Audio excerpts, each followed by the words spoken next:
Yun, bali punta kami ng SM North kanina.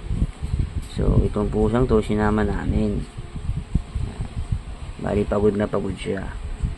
Yung first time yun lang gumala sa SM North. Na-amaze naman siya. So ngayon, tulog. Kanina pa tutulog yun. Naginip po, magalaw-galaw po. Pakakala nyo nasa SM North pa rin siya eh, naglalakbay. Oh, mo nagagalaw, bo.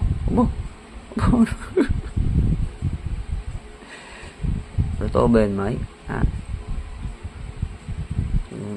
Tulog na to. Uy, kumakapit nyo. Mo? Chat ng tulog eh. Tulog ka lang dyan ha.